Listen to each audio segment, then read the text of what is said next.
Welcome back, everyone, to Vox Markets. My name is Paul Hill, and I'm delighted today to be able to speak to Paul Scott, one of the UK's finest small and micro cap investors. So welcome, Paul. Thanks, Paul. I just want to say as well, I see myself more as an enthusiastic commentator. There are a lot of people who are much better than me at the actual investing side of things. You're a good example, actually. I'm not claiming to be a guru, folks. I'm just an enthusiastic commentator.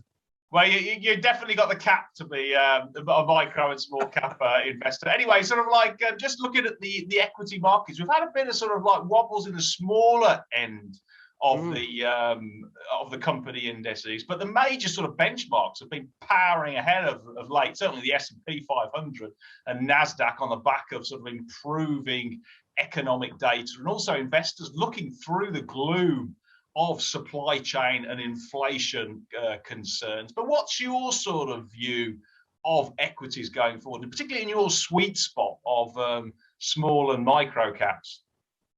Well, we had this everything rally, didn't we, which started last October on the news of the successful vaccines. And we had that extraordinary period from then through to about May 2021, where it didn't really matter what you invested in. Small caps and mid caps were just going through the roof. And I think it did get a bit indiscriminate for sure. And by the time we were sort of at the peak around about May, June time this year, I remember saying in my daily reports on Stockopedia, you know, look, nice company. We cover about 500 companies in those, their trading updates. And looking at almost everything, we were saying, well, it's done well, it's trading well, but the valuation looks stretched now. So I think then you had this, and it's striking how the charts of small caps all look the same. Everything seemed to peak at some point between May and June or July, and then has really sharply corrected. So the last, I don't know how your portfolio's done, but the last 2 months, mine's been dreadful, absolutely awful. And also I completely buggered up my hedging arrangements. I made the mistake of, and this ties into what you were saying about the American markets, I made the mistake of shorting the US indices, thinking I was hedging my geared UK small cap longs, which has worked very well in the past, in particular in March 2020, it was worked fantastically well, and at previous corrections it's worked for me. But the last 2 months it's been an absolute disaster because the nightmare scenario panned out. The US indices have powered on to new highs, based, I have to say, on a very good earnings season. You know, I've looked at a lot of the headline numbers for US companies, the big caps and the mega caps, and you can see why they're going up. They're amazing companies, things like Google, Microsoft, and so on, the likes of which we've really never seen, mega caps that can grow at 30-40% per annum. So I think the US market has gone to new highs for a very good reason. And UK small caps, as you say, UK investors seem to have taken fright over supply chain, inflation worries. But I think that's a kind of mini panic that now seems to have passed. And I think we're back at the stage now where we've got some really good opportunities in UK small caps. Yeah, and also I think it's sort of like, goes against that general principle, elephants can't gallop, I think. Which they can. We now know they can. We've just been shown through the earnings season. So just coming back, actually, just on when you said short it, how have you shorted it? Have you shorted it through sort of like put options, or have you gone short via? No, I mean, put options are safer because you know exactly what your potential loss is, don't you? But the trouble is the time decay of those is so expensive that you've not only got to be right about the direction, you've got to be right about the timing as well. And that's just something I can't do. So I've discovered the painful way that that doesn't work for me. So what I tend to do is when markets generally look toppy and I'm worried about some of my small caps dropping, I just put some shorts on through spread bets on, you know, S&P, Nasdaq, because you can short as well things like the Russell 2000 small caps index in the US, whereas you can't short UK indices below the mid cap index, and the UK indices like FTSE 100 are not really particularly linked to small caps and just seems to be range bound for decades, doesn't it? But it hasn't worked. So my strategy in the last 2 months has been a bit of a disaster, to be honest. Have you still got? I take responsibility for that. Have you still got that short on, by the way? Because I closed them last week because I went through the US results season, and I could see why these things were going up. So I just thought, well, actually, I'm the wrong side of this. I don't think I particularly need to be hedged now that UK small caps have dropped 20 or 30%, which for some reason hasn't shown through in the UK small cap indices. I'm not entirely sure why, but a lot of the stocks that I follow have had really sharp sell-offs recently and are now looking good value again, I think. Yeah, well, we'll come on to that in a moment. But yeah, I think it's a good principle. I mean, let's be clear about it. If you operate at the smaller end of the market, it's just part and parcel of being an investor that you make wrong calls and they go against you. And then you've got to be humble enough and honest with yourself to be able to say, okay, I got this wrong. Let's close it. Let's move on to something else. Because if you just keep hoping and praying that things will work in your advantage, but the probability is such that it's going against and will continue to do, then you've got to basically make that decision, haven't you, and pull the trigger. I think that's a great point, and it's something that we're all. You gradually learn the more years you spend in the market, but it's still difficult for everybody to cut a losing position. You know, I've been doing this professionally now for 20 years and another 10 years prior to that as an amateur. And I still make all the mistakes everybody does. But I think the key point is, which you alluded to, when you open a new position, you have to accept the probability of getting it right and making a good profit from it is probably not much over 50-50. And by doing... What's your hit rate, Paul? What's your typical hit rate? In a good year, it's up in the 70 or 80% are right. But, you could throw a dart at a board and you get the similar. Yeah. No, mine's 62. I've been monitoring mine for 21 years. And over that period, it's only out of almost, I have 62% are winners, which is roughly 2 out of 3. And the third go negative. So it just shows you the level of dispersion when you operate at the smaller end of the market. And you've got to accept that, haven't you?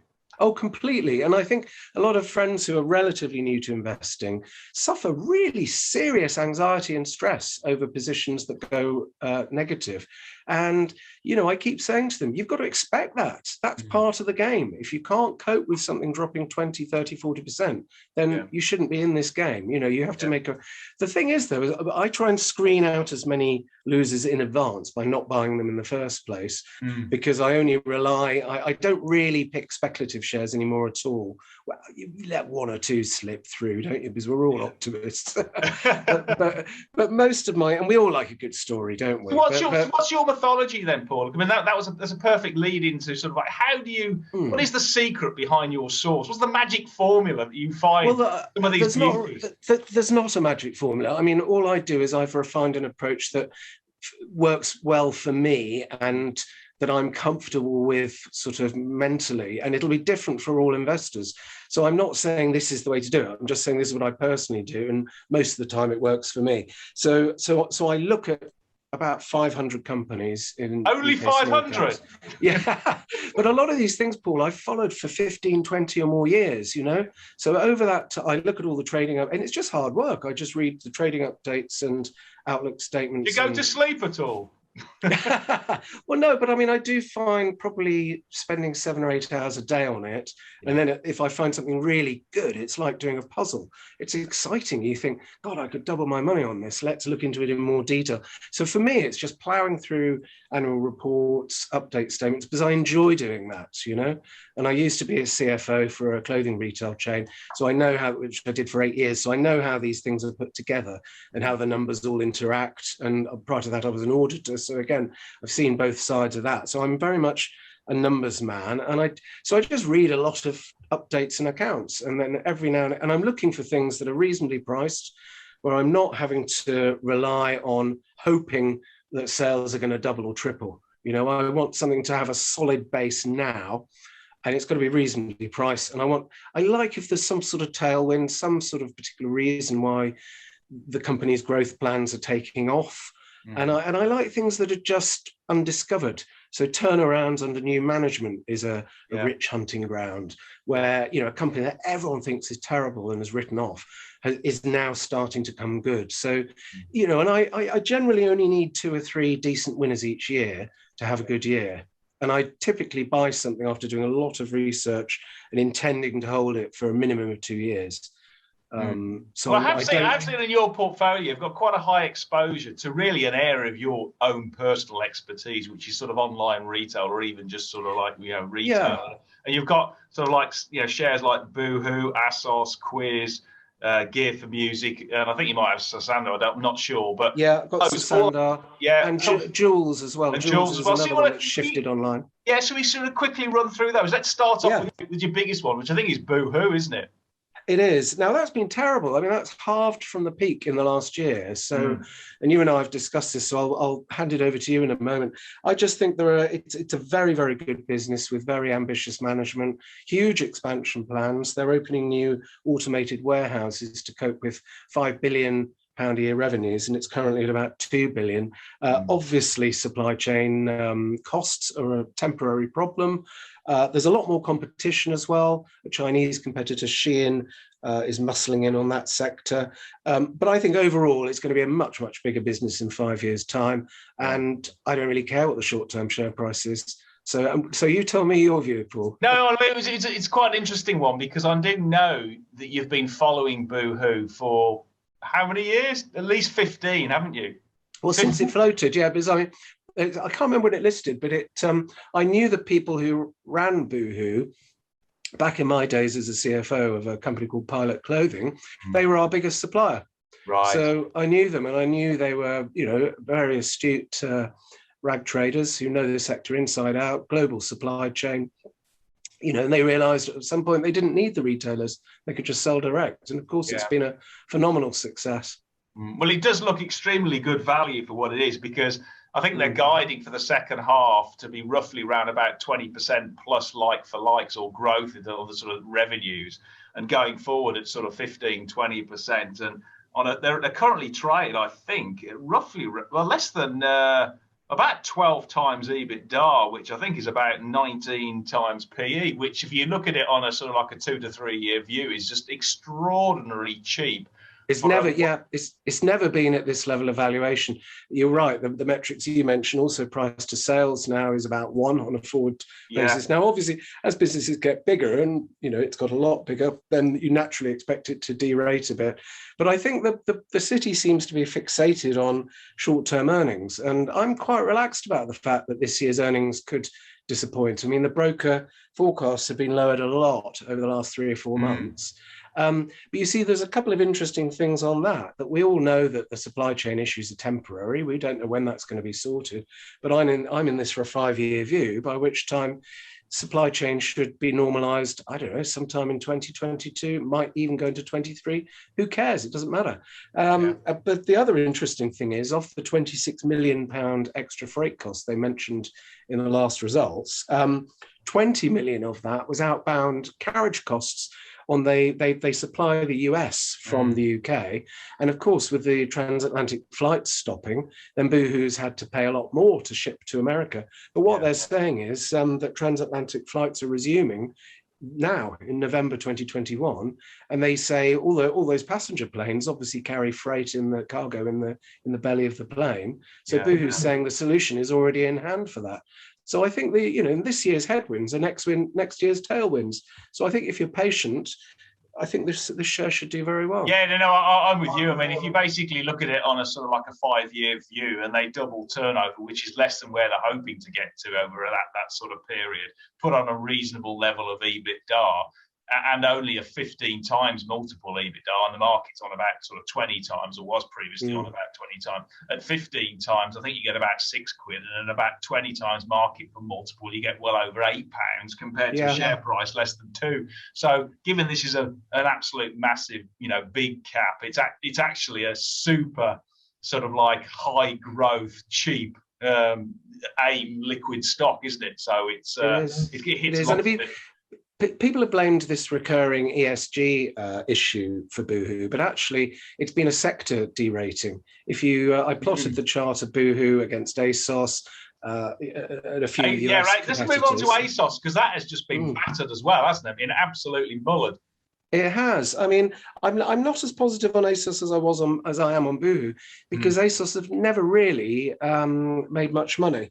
The problem is where you're selling other people's brands, Yes. your gross margin's a lot lower, whereas Boohoo will get typically a high 50s, early 60s gross margin on retail sales. ASOS, it's 48, 50, that type of thing. So I don't think ASOS is as good a business as Boohoo. But again, at this level, I bought ASOS at 56 quid quite recently, and it's now 26 quid. Yeah, and so I can see, what do I know? No, I can see both of them going back. If you, as long as you're patient, have got a long-term view on it, and you haven't got to sell, then I'm with you. I think both of them are going. Another one was you've got Quiz and Joules, haven't you? Which are sort of like both in that sort of. Quiz is a ladies' occasional sort of like, you know, nice wet evening garment type wear for 16 to 35-year-olds, and then you've got, I think Joules is it, if I remember rightly, was a sort of like a more for the more broader sort of retail online offering, isn't it? Well, Joules is quite focused. It's a brand that focuses on sort of outdoorsy Britishness. So it's wellies, and you know, if you imagine somebody in a Barber jacket, they'll probably be wearing some Joules underneath it. You know, so it's very middle class, very distinctive brand. I think it's brilliant, and they've barely tapped into international expansion. Of course, anything with a Union Jack on it is very popular in countries like Japan, Russia, Middle East, and so on.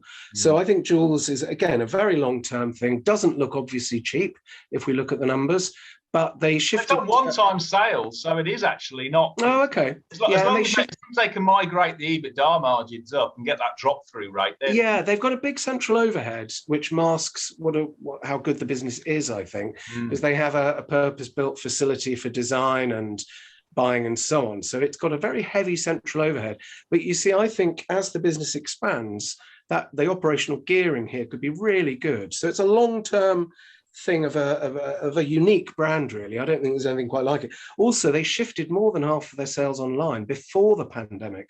So this is now an online retail business with a few shops, which again, I think is vital. I wouldn't really touch anything unless it's retail focused, unless it's trading predominantly online. And Quiz, that's a special situation. It's very, very small, 20 million market cap. All of these things, obviously, I hold personally. Quiz is one of my biggest positions. I've got about 2% of the company that I bought dirt cheap during the pandemic when everyone thought it was going bust. But actually, it's one of those interesting special situations where if you dig into the numbers, they did a pre-pack administration, so they've ditched all their lease liabilities. They've re-signed about 65 shops on 2-year turnover rent deals. And anyone who's worked in retail, who knows about turnover rents, they're just a brilliant way to structure things, because you can't lose money from a shop, basically, if you're making decent gross margin, which Quiz does. It makes a gross margin about 60%. And then the rent just adjusts to whatever percentage of turnover it's set at.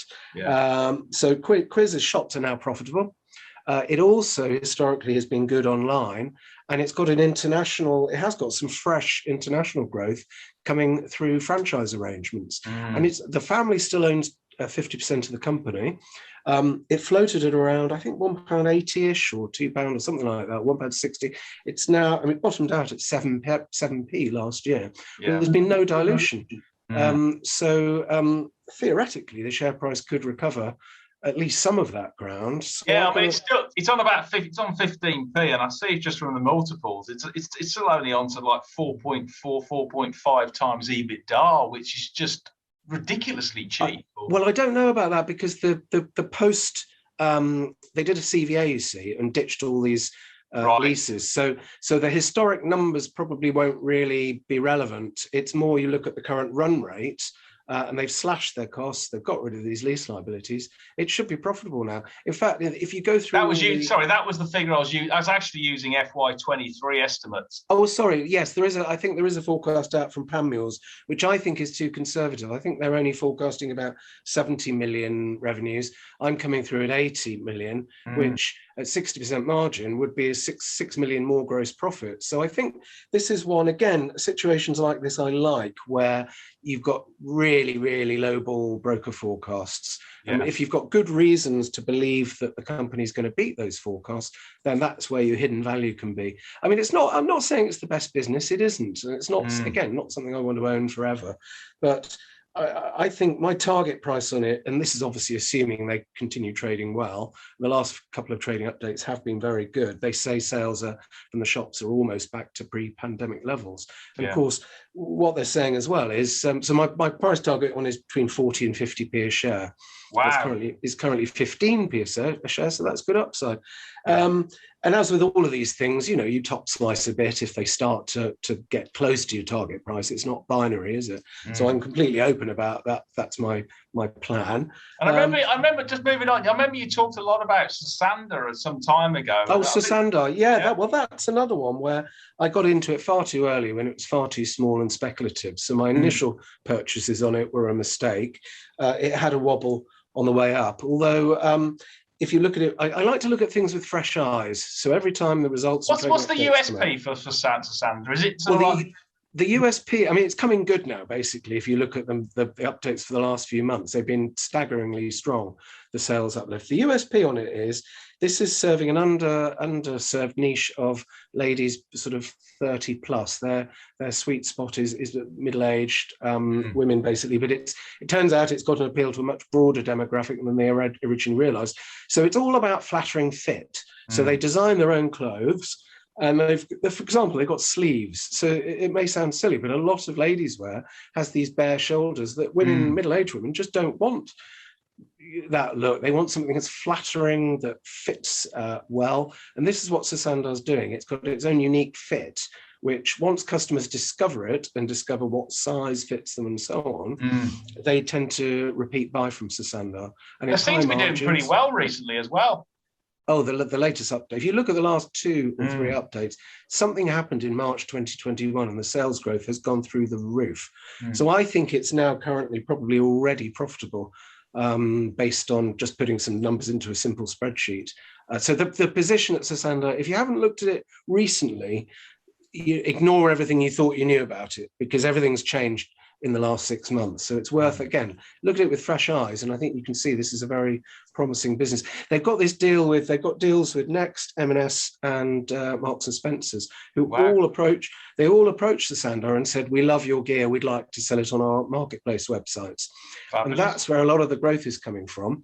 And what a lot of those customers then do, because they only see a capsule range on those websites, they then go to Sosander's own website and find that there's 10 times as many product lines there. So it's working really well. I think it's not cheap. If you look, I mean, the company's only around break even. So you could argue, well, 50, 60 million market cap is a lot for a company that's historically been loss making and so on. But again, you project forwards, don't you, with these stellar growth rates, and all of a sudden it looks like it's going to work really well. Yeah, and all of those sort of like just the overlay of all of those, which are sort of like, retail and clothes and homeware and shoes and all this. And we'll come on to another one in shoes, which is a special situation a bit later on. But all of those, just monitoring sort of the overlay of news and read across from big retail.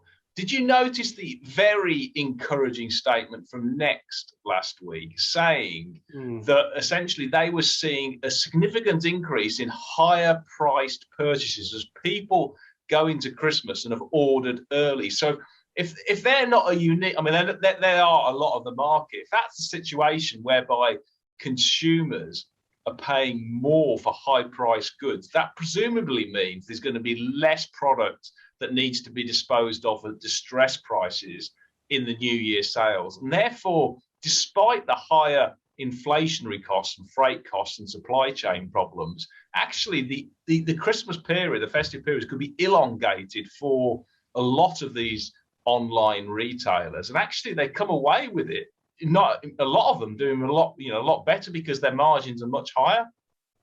Well, I'm not going to claim credit for this at all, because it was you who flagged up this exact point to me. So, I think you're the best one. You've just explained it very well. I think it sounds very credible to me. I mean, you were making a point as well about what Joules was saying, weren't you? Do you want to expand on that, Paul? Oh, yeah. I mean, Joules basically are a distribution business. They do online sort of delivery to household just for sort of like investors. And essentially their CEO came out with a statement, reported into the FT about sort of 2 or 3 weeks ago, that they've seen a huge increase in their courier traffic and their delivery traffic as they anticipated that Christmas had started early, and it has. I mean, and I think that's probably a great sort of like underlying tailwind for a lot of the online retailers, because we're not going to have this immediate sort of like, as soon as we get to Black Monday, everything's going to go mad. Actually, it's already seems to be starting earlier, and that puts a good backdrop for all things consumer orientated, I think. Well, that certainly sounds credible to me, Paul. I mean, I haven't seen any data on it, but anecdotally, it chimes with what I hear people saying, that suddenly we got this, particularly the petrol shortage recently, which was the usual thing, daft people panic buying, wasn't it? That always sorts itself out within about a fortnight. We've seen that before. But I think you're right. The moment people sniff the risk of the shops running out of things, they panic buy. And sorry about that. They panic buy, and I think you could well see, people buying earlier for Christmas, definitely. Yeah. Although one of my readers, I borrowed this point actually that you made when we last had a chat and put it in my Stockopedia report, and one of my readers came back and say, but why do you guys think online retail will benefit from this? Surely physical retail will benefit. So what do you think about that?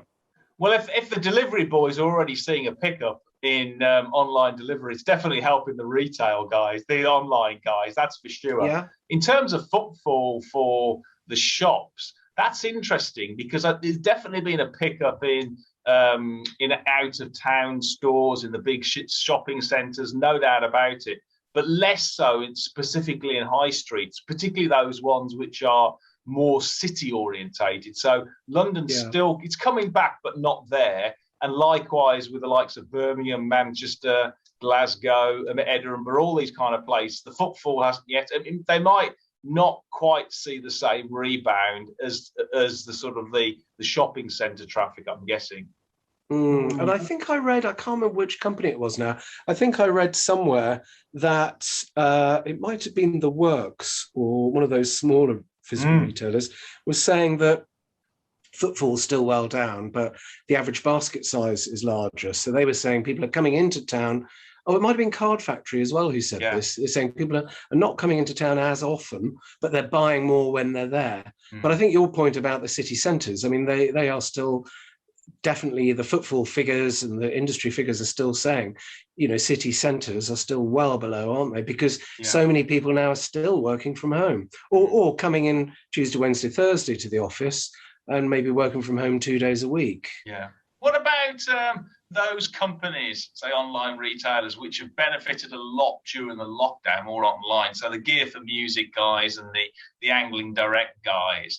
As people have, and even SCS, the Sofa, which I think the Sofa Boys, which I think you own, I mean, basically, they've had unprecedented demand over the last 18 months. And frankly, I don't need another sofa, and I certainly don't need another fishing rod or a trumpet, that's for sure. I do enough blowing my own horn anyway.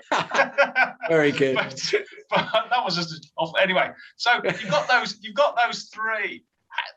To me, I don't own any of them, but it just seems slightly sort of like they've got more headwinds. That's not the place you want to be. Is the double tailwind of online, plus they've suffered. They've still got strong, effectively pent up demand or consumer, sort of like demand. Yeah, I think that's all right. I mean, when I in 2020, I think the market's been a bit odd the way it's valued these things. In 2020, the market seemed to get intoxicated with the amazing growth that online companies were reporting.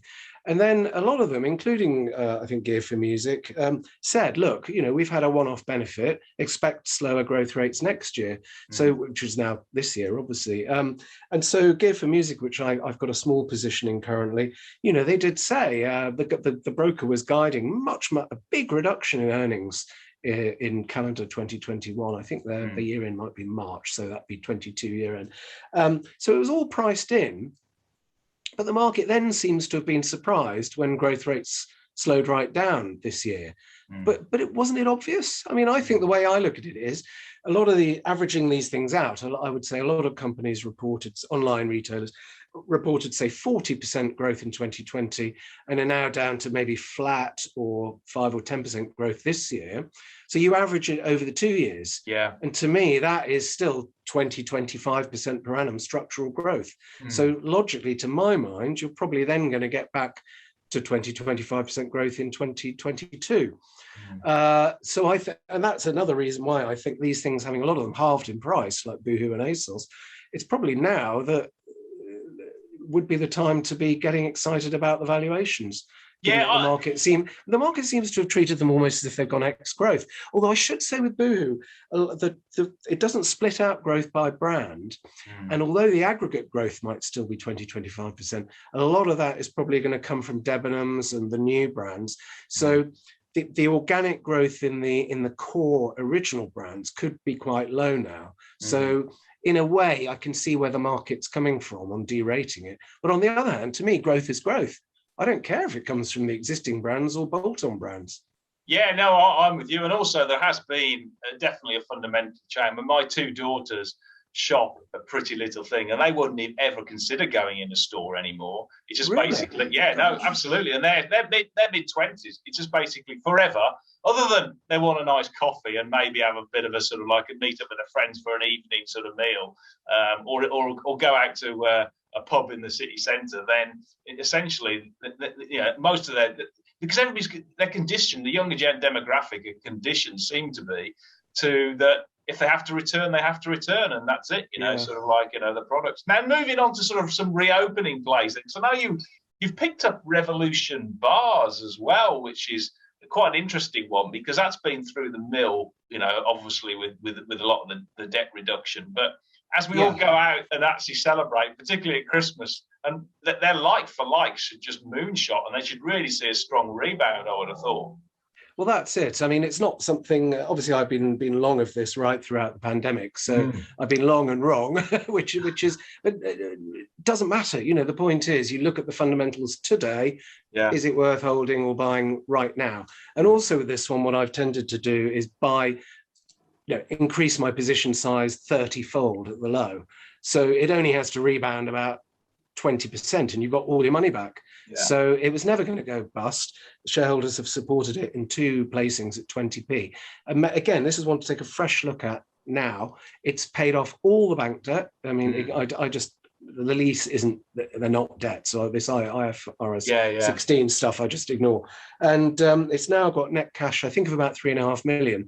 The most striking thing was in July through to September, I think it was, so a 3-month period, its free cash flow generation was 8.7 million in 3 months. Wow. Now, obviously, that's pent-up demand on reopening, but this thing is now generating cash like nobody's business, and they've still got all the build up to their busiest, their peak trading period. So the main risk is obviously fresh lockdowns, but they've disposed of all the problem leases.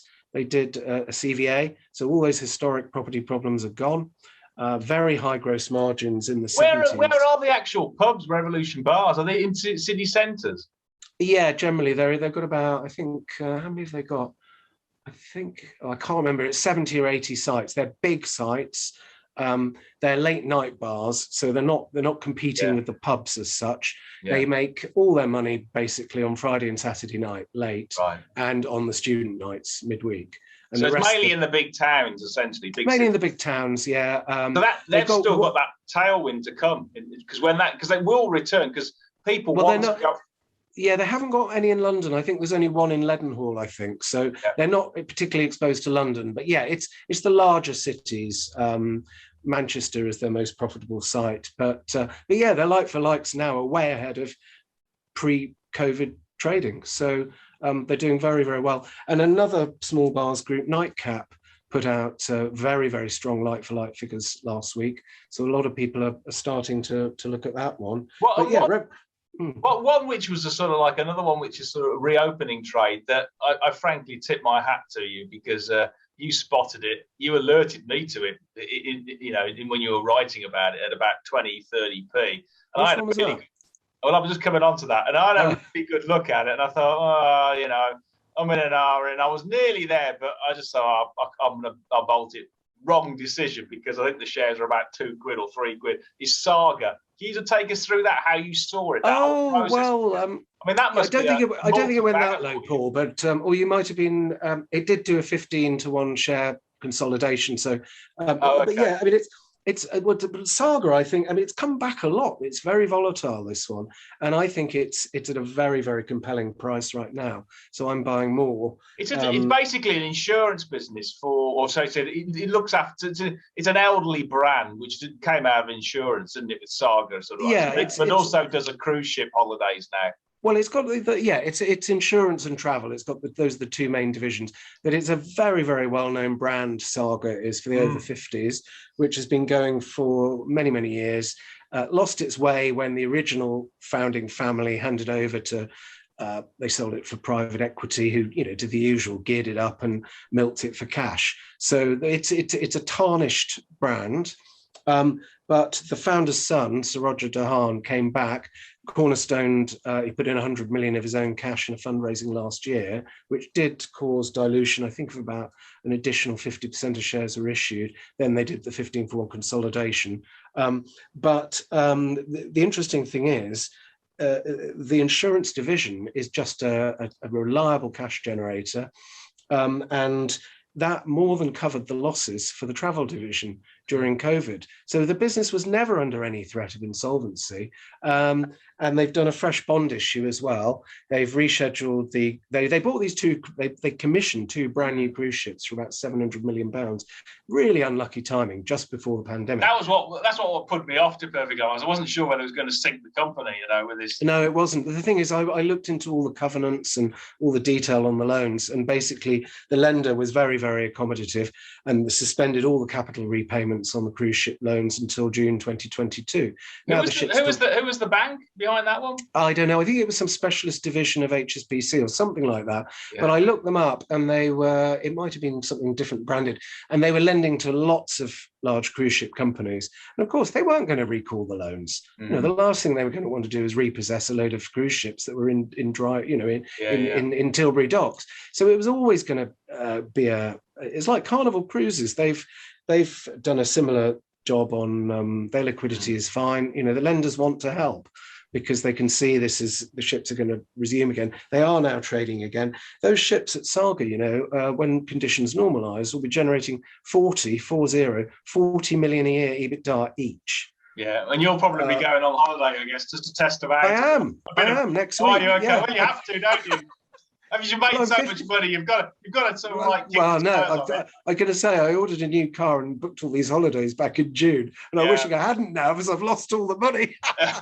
But I'm going on a Rhine River cruise organised by Saga the week after the week, so I'll be reporting back to everybody on what the customer service is like. Good, yeah. Now, just more broadly on a sort of like a principle basis, I mean, you identified a brilliant sort of value play, and I came to the conclusion wrongly it was a value trap. How do you distinguish between a value play and a value trap? Because when you're playing in this area whereby you're looking at not just value, but you're looking at ultra deep value and stuff that can be, really sort of like make a significant increase to your turnover, but there is a chance, the probability that you may lose all the money or a lot of it. How do you go about sort of like whittling away, sort of like which ones do look they are value plays, and which ones are sort of value traps?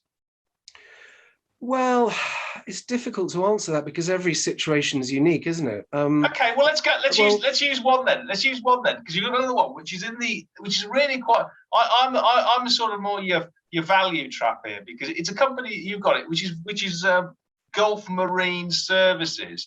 Now this one is right in the oil and gas industry as a service business. It's got a bunch of I think vessels that help do maintenance and repair and offshore rigs and this sort of stuff. Do you want to take us through, what you see there? Yeah, I mean, this is a very unusual one for me, but it was I wouldn't have touched it normally, but it was flagged up to me by a number of very astute and very successful special situations investors.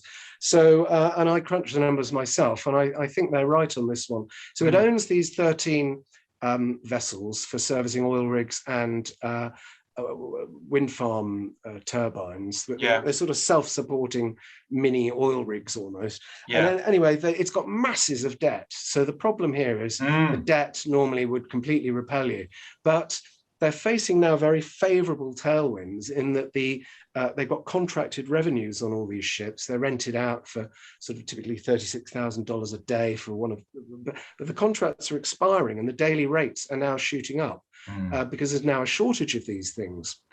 So you can project out the EBITDA very reliably because the company knows what the contracts are. And it's a 90% utilisation they're predicting, isn't it? It is. It's right up there. It might even be 92. So now these things are in short supply.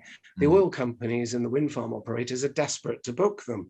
And so the EBITDA that the thing should be generating now is absolutely enormous. The drop through should be huge, shouldn't it? It's huge because it's a fairly newish fleet. The average ship age is about 10 years and they last 45 years. Maintenance capex is very low.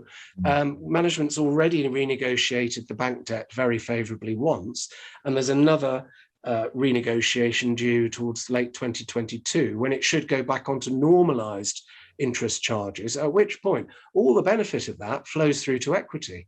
So I did see, to using your next year's estimates, it's currently trading on about 3.5 times PE, which is ridiculously cheap, but it has got, as you rightly point out, £345 million of net debt, which is over 4 times EBITDA. Now, my only sort of this is clearly you could triple, quadruple, 5 times, 10 times your money easily on this one. My only sort of bugbear is the net debt side of it. And because it's in ESG, how easy is it going to be able to refinance that debt in a year's time, given that a lot of the major banks are getting a lot of pressure and heat from their own investors about not to roll over finance, or if they do, it's going to be extremely painful at a higher cost of capital. That's my only take on effectively the oil and gas sector. Yeah, I'm sure you're right. It's a Middle Eastern-based business, so I think the banking arrangements are with Middle Eastern banks who. Oh, okay. I would imagine, a more that's benign, their lifeblood, isn't it? Yeah. Okay, gotcha. Fund managers in the UK and bank managers might be under pressure with all this ESG business, but the oil industry isn't going to shut down, is it? We still need oil. So all that's happening is you're getting a transfer of ownership from one set of shareholders to another.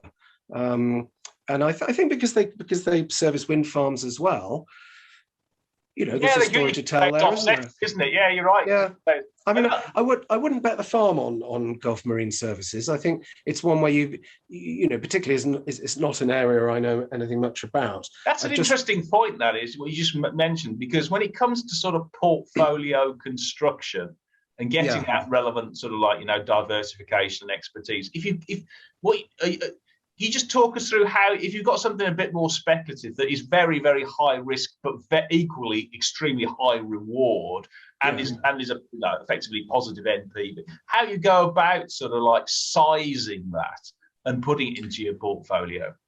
Normally with those type of situations, if it's something that's got net cash, for example, say Quiz, where I would say the risk of insolvency is pretty close to zero, then I'm very happy to take a larger position size because investing is all about weighing up risk reward, isn't it? For every share. So I sit down and I just make a list of what the main risks are and what's the upside. And I tend to position size based more on the risk. I don't want to make 10 times my money. You do? Well, I do. Yeah, I do. but I don't want to be risking 100% of my money to get that. Yeah. So for me, that's how I work out the position size. And what about that's individual stocks where you've got sort of higher? What about sort of sectors? Because obviously your absolute personal expertise from history and from just your general sort of knowledge and what you track on is is retailing and online retailing. You love it, and you know everything. Like you're probably the best expert I know in the UK. No, I wouldn't go that far, Paul. No, I think that's you're as good as anyone on the retail side. But equally, it's a large position, or that sector's quite large. I mean, I don't know what percentage it is within your portfolio. How do you sort of like marry that one up? Because yes, it really is an area that you know well. But how big, what's the maximum level of exposure would you have for something, even if you know really well? Well, how much is it now? How much is retail? Just approximately 30%, 40% of your portfolio? No, I don't think it's quite that much, because they've dropped a lot with ASOS.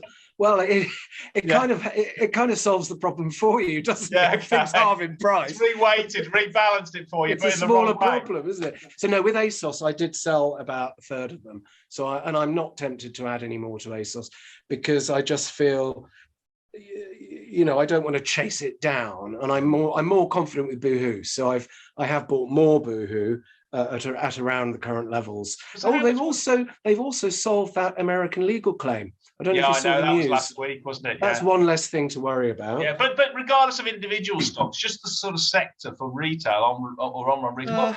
I mean, 30%, 40%, 50%. I don't know. I'm bottom up really more than sector specific. So if I just see individual stocks that I think are too cheap, or where there's really, really good risk reward, I'll load up in them. So typically I've got 40, 50 shares in my portfolio. This is only the way I do it. I'm not saying it's the best way. I've got 40, 50 shares in my portfolio. A starter size position is typically about 0.5% to 1% of my portfolio. Right, okay. Then over time, as my confidence builds in it, I'll up it maybe to 2 or 3%. Then I have 4 or 5 that I'll really load up on, and typically, I think actually Saga's my biggest position at the moment, which must be about 12, 13% of my total portfolio. Because I think if you're not going to back your best ideas with a high proportion of money, then what's the point? You might as well just buy a tracker. Yeah, no, I find all the sort of like successful investors basically, do that Warren Buffett, isn't it? And be greedy when investors are fearful, when they can price that risk better, and it's a high conviction play. And they may not put 50% of their portfolio, but a good sort of 5, 10, 15%, that sort of stuff into that stock. And if you're really, really, really committed, and I tend to sort of go the similar sort of level. My normal full position is somewhere around about the 6%, 7%, something like that. And if it does well, it will go up to. I've got some now which are over 15%. Not because I've taken it up, just because the shares have done so well. So come on then, Paul. Let's hear which ones they are. What's your top 3? Well, my top 3. It was actually bizarre, really, because at the start of the year, they all had, so at the end of 2020, they all had difficult periods. But I said to investors, actually, I'm really positive on 2021. And the ones I'm really looking forward to are Equals, which has done brilliantly, which is an e-payments B2B Forex type of business, which is fabulous, which is about, I think it's 15, 16%. And actually Northbridge as well, because it's got a brilliant Crestchick rental business that is now done really well also, and that's up to about sort of 10%. And then there's another share I own, which is I've been positive on it for about 5 or 6 years, called Eleco, which does build tech software. Oh, I know that one. That's a very good company. Yeah, well, I've owned it for about 6 years, and that's about sort of over 10%. But I would get nervous if a stock gets above 25% of my portfolio, because then you do have a lot of idiosyncratic. I have a lot of idiosyncratic risk anyway, so you've got to sort of manage that, haven't you? I think. Yeah, I think you're right. The only one of those that I really know anything about is Eleco, and I've reported on it favourably multiple times over the last few years. It's a nice business. And one area that I've been loading up is healthcare. And I did notice you have as well. It's come out of your sort of like, and it's the unusual box, is Cambridge Cognition, because take us through that business case, because that is really helping the holy grail of everything medicine in terms of dementia and mental health, isn't it? Yeah, I should preface it by saying I really don't know anything about the healthcare sector, and I don't. Okay, I just on this one, but it's done out really well. No, so I'm very much bottom up. I just look at the individual company announcements, and if it's, if I can see there's good upside there, I latch onto it.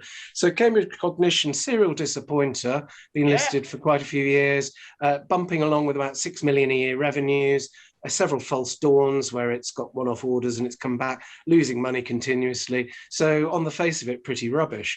But something happened under this new CEO who's come in, who I really like, and I've followed him on, there's some very good webinars from quite a few different companies doing them now. I think he does Investor Meet Company, and they're well worth looking at. So what's changed? Basically, they've had a great surge in order intake. So the order book now has gone up to levels, unsurpassed levels, way above history. So you've now got Why is that? Why is that? Well, he's done a number of things. He's basically sorted the company out and made it more commercial. They do digital, but basically they do digital assessments of people. They do. So it's cognitive, mental health, isn't it? Mental health, cognitive testing that picks up and can measure things like dementia, Alzheimer's onset, and so on. And it's got decades of experience in this field. So there's a considerable moat around the business because this data is very valuable. Now, what's happened during the pandemic is that the big pharmaceutical companies have shifted, at least in part, or begun to shift the trials for new drugs online. And now that's exactly what Cambridge Cognition do. That's their sweet spot. So this is for trials for dementia and other mental health. Yeah. So they would. So you would Alzheimer's have and people like that. Yeah. So you would have somebody from the pharmaceutical company would go out to the people, several hundred people or whatever, doing the clinical trials, which would include a cognitive testing element, sit down with them with a special iPad and tell them what to do and do simple cognitive testing. And it measures all sorts of, the response time, all sorts of things. It's quite complicated. Well, now that can all be done autonomously by the trial participants at home, which of course means that the contracts are now sort of 80% gross margin, and there's an absolute deluge of new contracts coming in, and we're just at the start of this tailwind, and Cambridge Cognition has only really got one serious competitor based in Australia. So I just think you put all this together and you could see this thing become very valuable in time, and the market cap is still quite small. So as I say, I don't know anything about the sector, but I can see that these ingredients are nicely lined up for potentially a continued good news. Yeah, no, I mean, I'm with you actually. I mean, I had a good look at this about 2 or 3 years ago, and it was a perennial underperformer. But now, I think what the sort of key industry turning point is, and again, I would point investors to have a good look at this.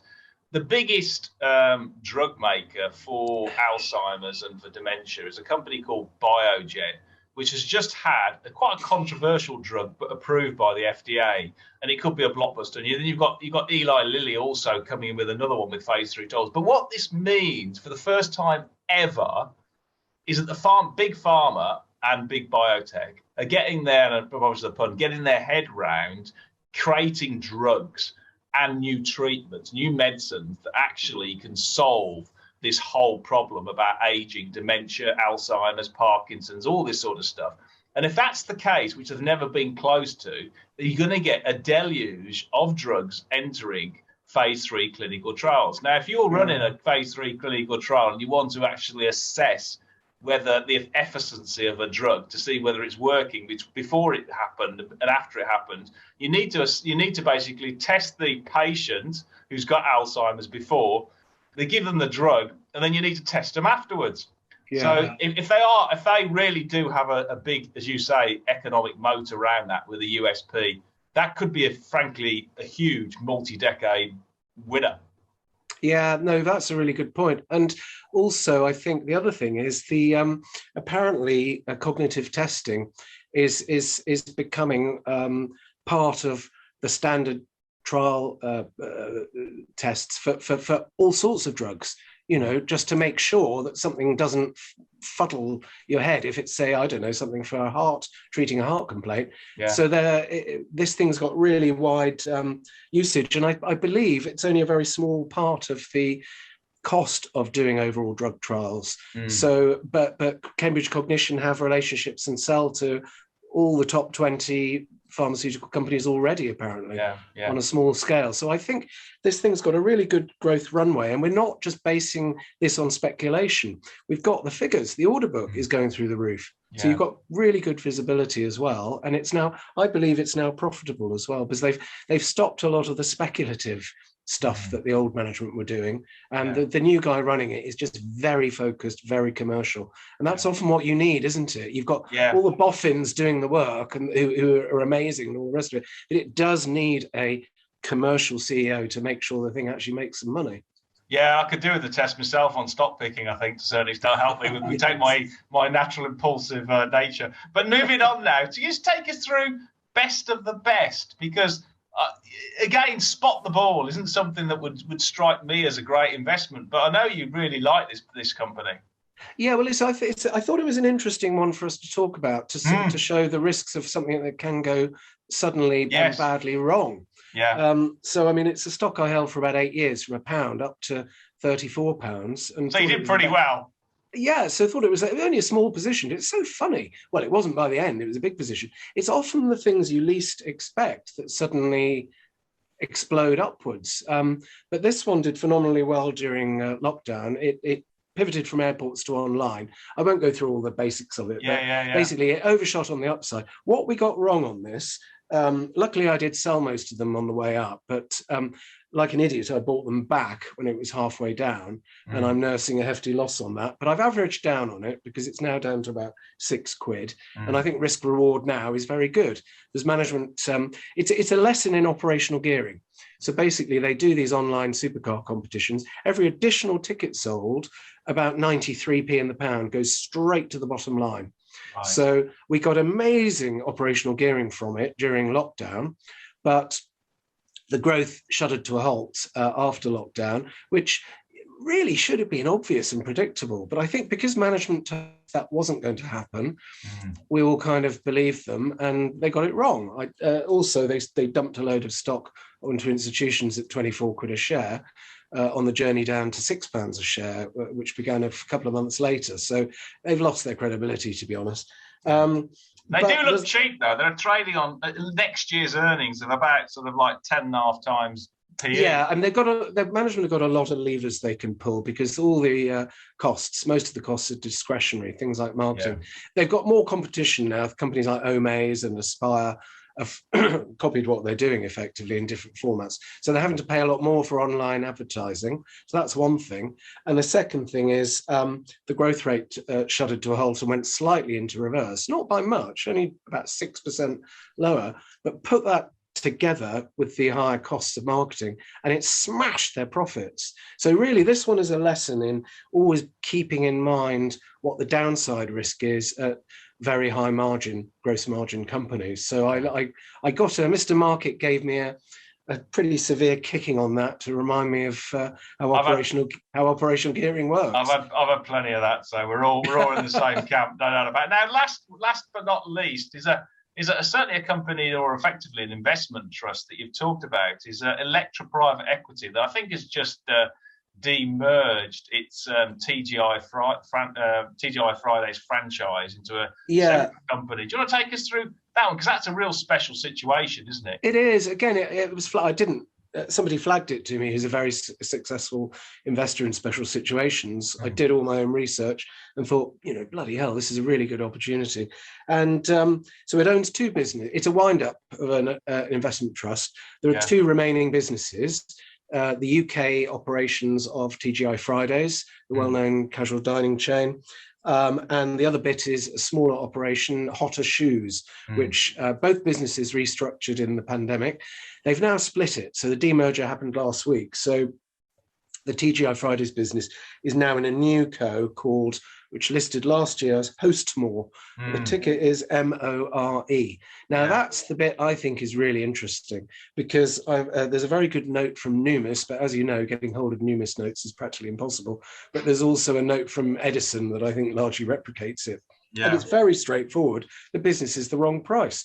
It's worth about £2 a share, and it's currently £1.18 a share. And all you have to do is look at it's rated on an enterprise value EBITDA ratio, which is far below its competitors, listed competitors. So it's not controversial situation. Very simple. It's the wrong price, in my opinion. Well, what's interesting is that normally when you have a sort of like a demerger, and it's to release value, and so when you've had that sort of like listing of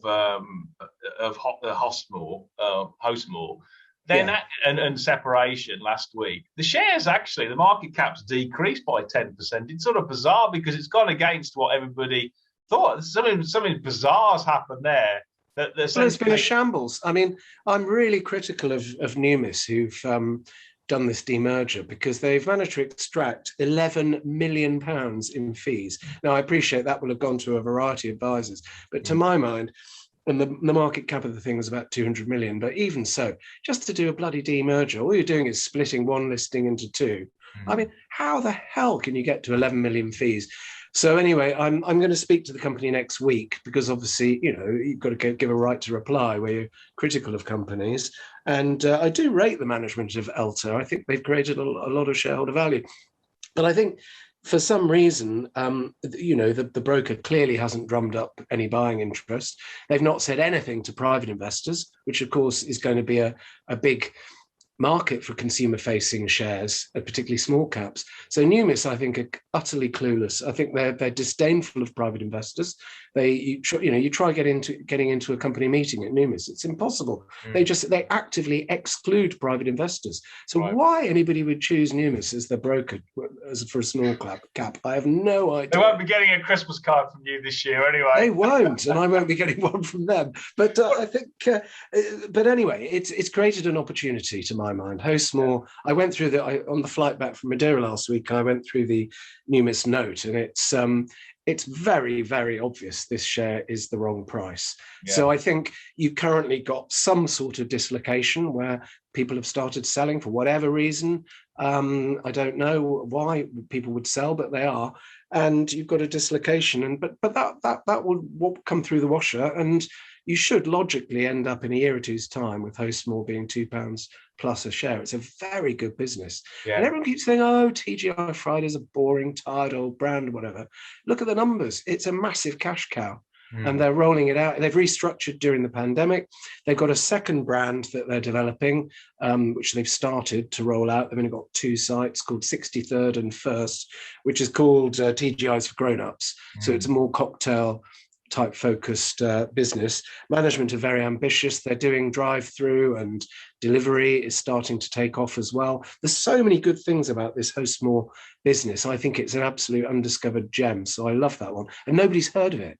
So once people begin to find this share and learn about the company, I think there's nice upside there. And the rump of the business, in the remaining listed share, Elta, that's going to be renamed Unbound, and that holds ownership of Hotter Shoes, which sounds boring, but it's like Saga for shoes, basically. Yeah. It's over 55 women seem to love Hotter Shoes. So there's the platform there for something interesting in terms of the growth company. It's only valued at about 40 million quid. So I think Hotter Shoes is potentially interesting. But for now, Hostmore is the bit that I'm focused on. Yeah, well, investors can go and test it out at Christmas, can't they, with a TGI cocktail, something like that? Yes, exactly. Yeah, just broadly on a principle. So when do you come to sort of like decide to sell shares? Is it on the valuation grounds? Is it the company slipping up? Is it whatever? What sort of like triggers you to sell shares? Like, I mean, I know you sold some time ago. Was it Interseed and French Connection, didn't you? Well, French Connection I just sold because there was a cash bid at 30p. Oh, okay, right. Well, that was a nice exit for you. Yeah, that's been my best performer this year, actually, because I bought them last year at about 11p. So that was very, very good. Bit of a special situation, but I thought, well, I don't want to hang on for the last penny just in case the bid falls through. So I just took my money at 29p and reinvested. So so each year I'll usually get 2 or 3 takeover bids. So that provides a fresh pop. But the trouble is, you're always coming up with new ideas for things to buy, aren't you? So you've got to get the money from somewhere. Yeah. So if I see something that I think is a really compelling buy, like, for example, Hostmore, I've got to get the money from somewhere. So I look at my existing portfolio and trim positions where they've done well, where I see less upside, perhaps. So I've still got Interseed. That's still a core holding. But yeah, I've top sliced it, in just small bits when I find something else that I think has got more upside. And obviously, if something goes disastrously wrong and you just have to look at it and say, well, the reason I bought it has now gone. A good example of that would be Purple Bricks, which I bought at about 60, 62p. Luckily, I sold them a week or two before the profit warning at about 53, because I just looked at it and thought, well, there's too many uncertainties. The Mail on Sunday came out with a thing saying they were up against a big legal case. And I just thought, there's too much risk here now. I'm not sure. Let's just take a 20% hit on it. And thank God I did, because it's just dropped another third on a profit warning last week. And so if something goes fundamentally wrong, then I just think to myself, also I do portfolio pruning. So I'll just look at the portfolio once a month or so and just say, what are my least conviction buys? And I just reassess risk reward in my head on every position.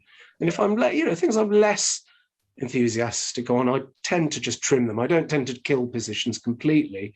And I find, I don't know about you, but once you start selling something, you've kind of all broken your connection with it, and you end up probably selling the rest of them afterwards. Quite quickly, Let me throw that back to you. What's your thing about I mean, basically, I try and be honest with myself. So if I get the investment case wrong, then I will bail out at any price. But unfortunately, what sort of happened on many occasions is that actually, for the pandemic, it wasn't my finest hour, and I did a really sort of like a hard look at my portfolio about which ones I thought would get over the COVID valley and which ones wouldn't. And there was two I decided to sell at the time. And I didn't want to sell at all, but I sold them because I thought their end markets were going to be devastated based on not getting a vaccine. Of course, we got a vaccine within 10 months, and both of those shares have done unbelievably well since. So I lost money on the down, and then I would have made they're much, much higher than where I bought them at. So, but that's all part and parcel of getting. I got it wrong twice there. But I try and be honest and make a rational decision on each one. But I have found at times that logic isn't always the best approach. You need to actually, go with your heart sometimes, and that classic pandemic was a great example of that. There were sort of tail risk events. Pandemic was a tail risk.